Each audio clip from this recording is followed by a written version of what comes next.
Hello student, हम पिछले video में आपको beam design singly support beam के थ्रू हम सिंगली रेनफोर्समेंट बीम में बताए थे कि आपको EMR moment of resistance design करना और इफेक्टिव डेप्थ डिज़ाइन करना बता चुके हैं।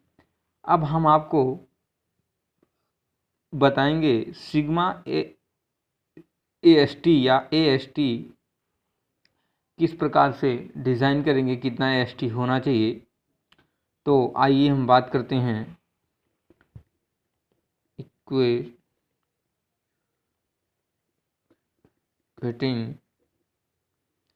BM equal to MR। हम ये चीज़ आपको बता चुके हैं कि bending moment equal to MR होता है। जो मोमेंट किसी भी स्ट्रक्चर पे लगेगा तो वहाँ पे रेजिस्टेंस मोमेंट जरूर उत्पन्न होगा। अच्छा, अब हम आपको जब हम इफेक्टिव डेप्थ निकाले थे यानी स्मॉल d, तो हम कंक्रीट को कंसीडर करके ले चल रहे थे। लेकिन अब हम जब AST निकालेंगे तो AST हमारा किस में आता है? सरिया में। तो सरिया के लिए हम सरिया किस में पड़ता है? टेंशन जोन में, यानी तनन क्षेत्र को मजबूत करने के लिए। तो इसलिए हम यहाँ क्या लेके चलेंगे? For tension side. फॉर क्या? Tension side. एक बार फिर बता देना चाहते हैं कि टेंशन साइड को इसलिए लेके चलते हैं क्योंकि AST हमें निकालना है, इसलिए हम टेंशन साइड को लेके चलेंगे। अब आइए बात करते हैं BM equal to sigma ST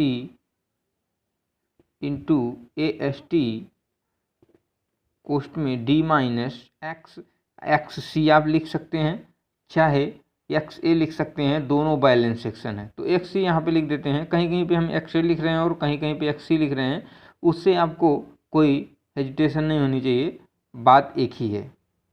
तो यहाँ पे हो गया। अब हम फिर आपको वही चीज़ बताने जा रहे हैं कि यहाँ पे सिग्मा AST, यहाँ सिग्मा AST लिख देंगे और AST भी लिख देंगे। लेकिन आप जानते हैं D बराबर XC बराबर क्या होता? K into D by 3। अब यहाँ आ जाइए आप, BM equal to sigma ST, AST D बाहर आ जाएगा और बचेगा 1 माइनस K बाई 3। आप जानते हैं 1 माइनस K बाई 3 बराबर क्या होता है? Lever arm constant. Lever arm constant क्या होता है? J होता है। तो sigma ST into AST into D 1 minus K by 3 को क्या लिख सकते हैं? J। तो हमारा क्या हो गया? सिग्मा ST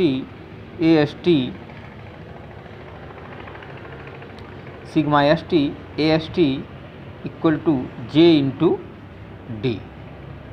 ठीक। अब हम यहाँ लिख देते हैं, आपको BM के जगह क्या लिख देते हैं? MR moment of resistance equal to sigma ST AST J और D। अब हमें प्यारे बच्चों क्या करना है? AST फाइंड आउट करना है। तो AST फाइंड आउट करने के लिए हमें क्या करना है कि हम यहाँ पे सीधे लिखें MR equal to sigma ST into AST J D। अब हम यहाँ पे क्या करेंगे? AST बराबर AST equal to MR sigma ST J D। ये हमारा फाइंड आउट हो गया, निकल के।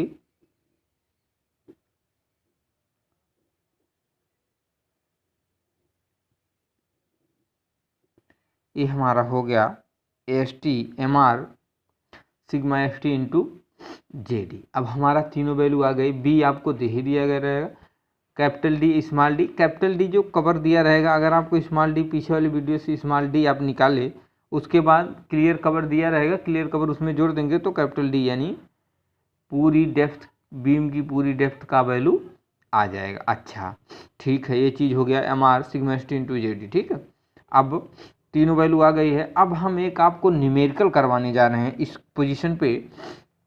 मान लीजिए क्वेश्चन है, लिखा है design are simply reinforcement beam, design और सिंपली रेनफोर्समेंट बीम।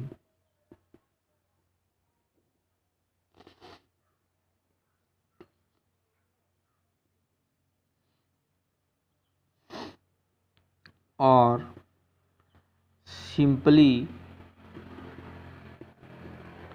डिज़ाइन और सिंपली रेनफोर्स्ड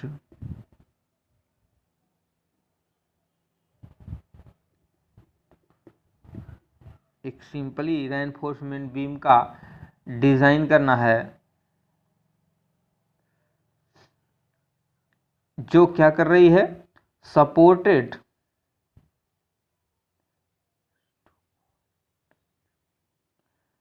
डिज़ाइन और सिंपली रेनफोर्समेंट बीम जो क्या कर रही है, rest over a effective span, rest over a effective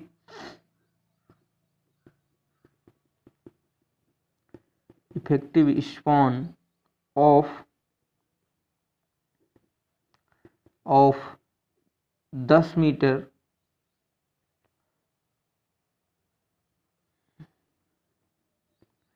of क्या दिया है,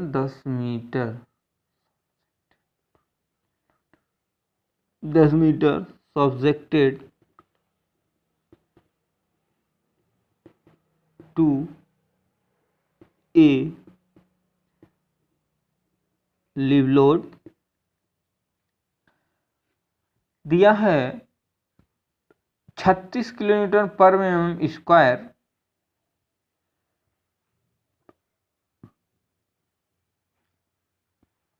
the load of 36 kilo Newton पर मीटर। जो ये लोड लग रहा है वो 36 किलो न्यूटन पर मीटर का है। तो उसमें अब देखिए ये चीज़ हमारा दे दिया। अब हम इसमें दिया रहेगा यूज क्या करेंगे, यहाँ तक तो हमारा क्वेश्चन हो गया। अब हम यूज क्या करेंगे, क्वेश्चन में दिया रहेगा यूज M30 ग्रेड की कंक्रीट यूज करेंगे और स्टील क्या करेंगे, Fe स्टील जो होगा 415, ठीक ना, Fe 415। तो ठीक है, अब हमें इसमें क्या करना है, कौन सा मेथड दे देगा। एक हम आपको बताएं वर्किंग स्ट्रेस मेथड होता है, एक लिमिट स्टेट मेथड होता है, दोनों चीज़ें होती हैं। तो आपको दे देगा कि WSM विधि से यूज क्या करना है, WSM यानी वर्किंग स्ट्रेस मेथड। बीम की चौड़ाई कितना दिया है, 500 mm। आप जानते हैं M30 ग्रेड की कंक्रीट के लिए सिग्मा CBC की वैल्यू कितना होती है, 10 किलो न्यूटन पर मीटर स्क्वायर। ठीक है, तो डियर स्टूडेंट आइए हम आपसे बात करते हैं। बीम है, कोई मान लीजिए बीम है, बीम का हम सेक्शन उसमें भी आपको बताए थे। मान लीजिए कि एक बीम है, यहाँ पे ये बीम दे दी गई बीम। अब इस बीम का हम यहाँ पे तो हमारी ये क्या है, ये बी है, लेकिन अब हम सेक्शन बीम का जब काटते हैं तो यहाँ हो गया और ये सेक्शन हो गया, तो ये सेक्शन हमारा इतना हो गया। फिर आप यहाँ से क्या करेंगे, इसको यहाँ से मिला देंगे, फिर इस सेक्शन को यहाँ पे लाके आप बढ़ा देंगे, यहाँ से इसको सेक्शन बनाएंगे, ठीक ना। तो एक चीज़ यहाँ से हो गई और दूसरी चीज़ यहाँ से हो गई। तो हम इस सेक्शन को बढ़ाते हुए यहाँ तक लाएंगे। मान लीजिए एक कॉलम यहाँ पे है, इस कॉलम पे इस पॉइंट पे रेस्ट है, और एक इस कॉलम पे रेस्ट है, और एक यहाँ कॉलम पे रेस्ट है।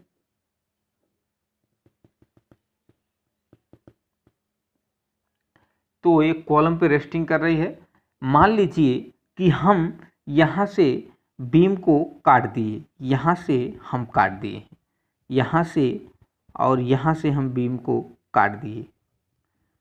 अब हम जब बीम को यहाँ से काट देंगे तो हमें क्या दिखेगा, बोलिए। यहाँ पे जो ए वाली दूरी यहाँ से यहाँ तक की दूरी है, हमें क्या दिखेगा, काट देंगे इसको, ए दूरी जो दिखेगी यहाँ क्या दिखेगा, बी दिखेगा। और ए दूरी जो यहाँ तक है, यहाँ से यहाँ तक एक क्या दूरी दिखेगी, इसकी पूरी गहराई दिखेगी।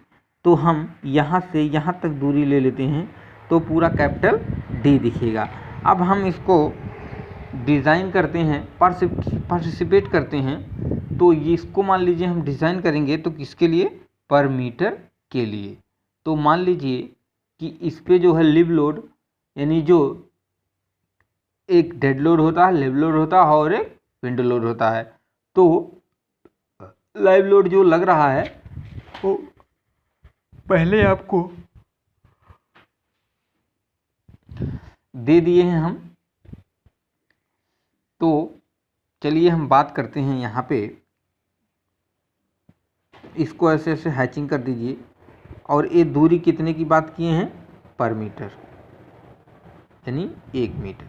इसकी पूरी दूरी कितने है, यहाँ से यहाँ तक पूरी दूरी आपको बता दिया गया है 10 मीटर है, ठीक। तो यहाँ से इसको दिखा दीजिए, पूरी गहराई यहाँ से यहाँ दिखेगी, और ये चीज़ क्या हो जाएगी, बी हो जाएगी, पूरी आपकी चौड़ाई, ठीक। अब चलिए हम बात करते हैं कि हमें क्या क्या चीज़ निकालना। हमें सिग्मा एस टी कहाँ से मिलेगा, हमें एस टी कहाँ से मिलेगा, M R equal to sigma S T A S T कोष्ट में डी माइनस एक्स बाई 3 करके जब हम निकालेंगे तो हमें उसकी वैल्यू आराम से मिल जाएगी। तो हम उसकी वैल्यू निकालने के लिए हम आपको क्या करते हैं, पहले हम मान लीजिए कोई भी बीम है, इस पे लिव लोड तो दिया है लेकिन डेड लोड नहीं दिया है। तो डेड लोड निकालने के लिए हम क्या करते हैं, पर मीटर के लिए डिज़ाइन करते हैं। तो यहाँ पे आके आप डेड लोड निकाल लीजिए, बीम का डीएल डेड लोड। तो इस तरह से हम क्या करते हैं, इस पे कितना भार आएगा, यानी इसकी चौड़ाई गुणे गहराई गुणे लंबाई कितना है, पर मीटर, गुणे कंक्रीट का घनत्व।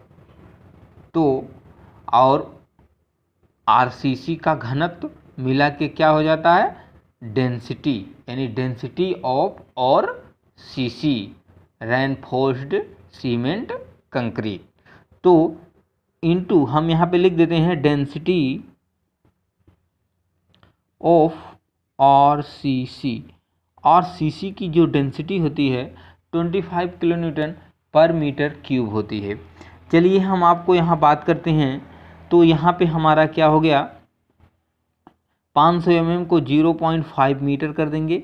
यहाँ डी है, डी की वैल्यू कितनी है, यहाँ डी की वैल्यू हम मान लेते हैं 1 मीटर बीम के लिए गहराई के लिए करते हैं। हम आपको पहले ही बता चुके कि यहाँ हम 1 मीटर की बात करते हैं, यहाँ 1 मीटर की बात लेके चलते हैं पर मीटर की।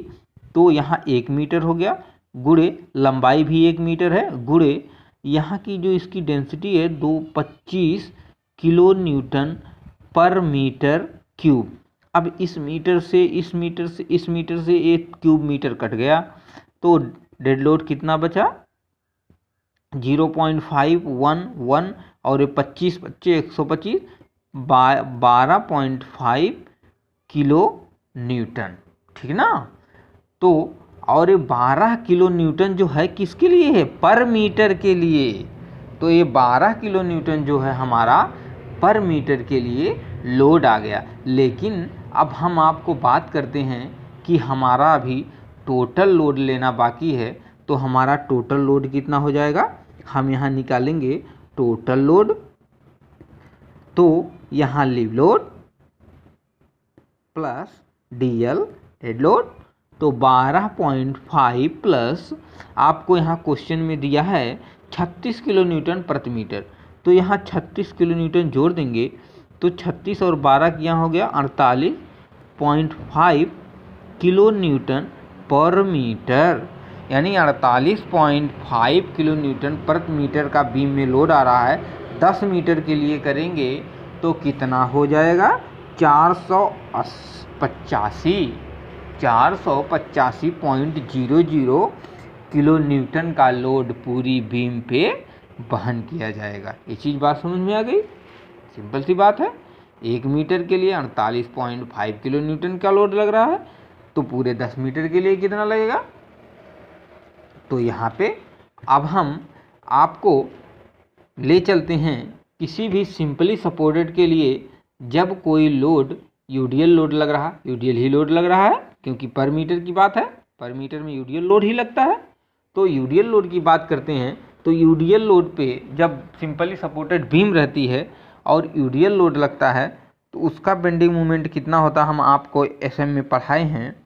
तो यहाँ पे एमआर बराबर लिखेंगे WL²/8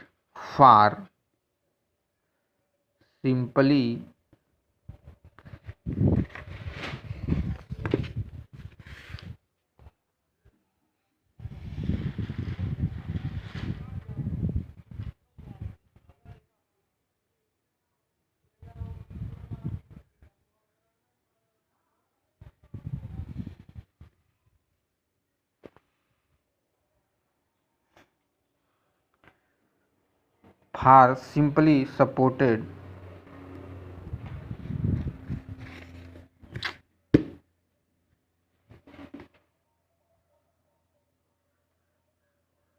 चलो यहाँ बीम लिख देते हैं, बस हो गया, सिंपली सपोर्टेड बीम, ठीक ना।